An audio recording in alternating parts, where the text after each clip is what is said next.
bán đảo Cam Ranh, vùng đất vàng giàu tiềm năng, đã được cả thế giới công nhận và được chính phủ phê duyệt trở thành một trung tâm phát triển kinh tế, văn hóa, du lịch mang tầm quốc gia và quốc tế. Nơi đây được quy hoạch đồng bộ, cơ sở hạ tầng hoàn chỉnh với biển xanh, cát trắng, nắng vàng tuyệt đẹp.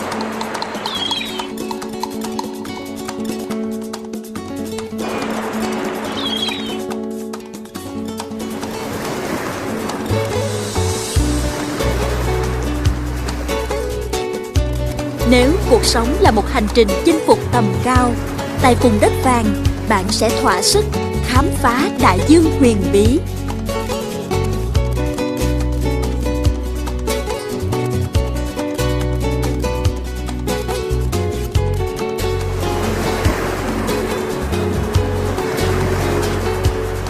Trải nghiệm những điều mới mẻ.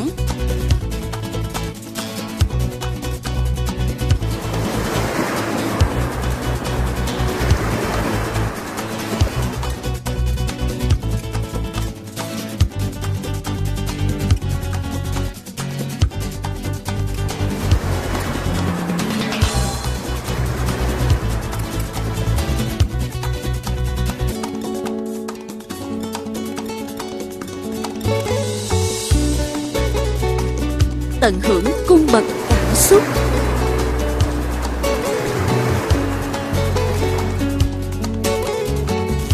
Ghi dấu miền ký ức.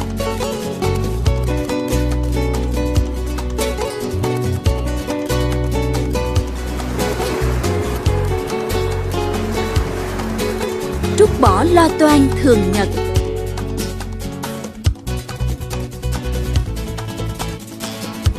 Nâng niu những khoảnh khắc bình yên. Bắc bán đảo Cam Ranh được quy hoạch đồng bộ, hiện đại với những trung tâm thương mại, hội nghị cấp quốc gia, quốc tế. Đặc biệt, sân bay Cam Ranh, một trong 4 sân bay quốc tế lớn, đạt 1 triệu lượt khách một năm, dự kiến năm 2015 đạt 2,5 triệu lượt khách. Những ưu thế này càng giúp vùng đất vàng thu hút các chuyên gia, nhà đầu tư, khách du lịch trong và ngoài nước.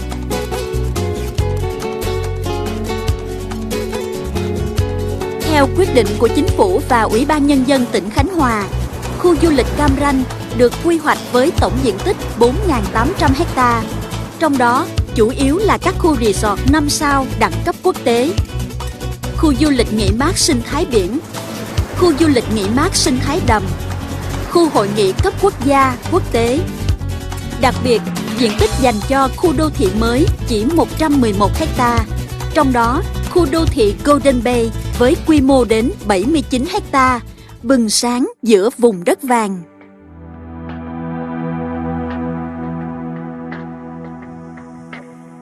Sở hữu vị trí đắc địa bậc nhất tại vùng đất tiềm năng là bảo chứng vàng cho giá trị bất động sản luôn gia tăng theo thời gian. Dạo một vòng quanh khu Bắc bán đảo Cam Ranh, bạn sẽ phải ngỡ ngàng trước một khu đô thị vàng với 8 tiểu khu quy tụ kiến trúc tinh hoa của nhiều quốc gia phát triển. Một không gian Tây Âu lãng mạn, tinh tế. Một phương Đông mộc mạc, bình yên. Hay phong cách mạnh mẽ, trẻ trung và cá tính của kiến trúc Mỹ. Và không khỏi trầm trồ với kiến trúc Nga quyến rũ, cổ điển. Kiến trúc Úc thanh thoát, hiện đại. Tận hưởng một thiên đường tiện ích đẳng cấp tại khu đô thị Golden Bay dành cho những chủ nhân danh giá xứng tầm. Đô thị Golden Bay mang thương hiệu bất động sản quốc tế với biển xanh, cát trắng, nắng vàng. Mọi khoảnh khắc trong cuộc sống của bạn đều tràn ngập hơi ấm của bình yên. Nếu cuộc sống là một hành trình chinh phục tầm cao, Golden Bay chính là điểm đến của những cư dân danh giá xứng tầm.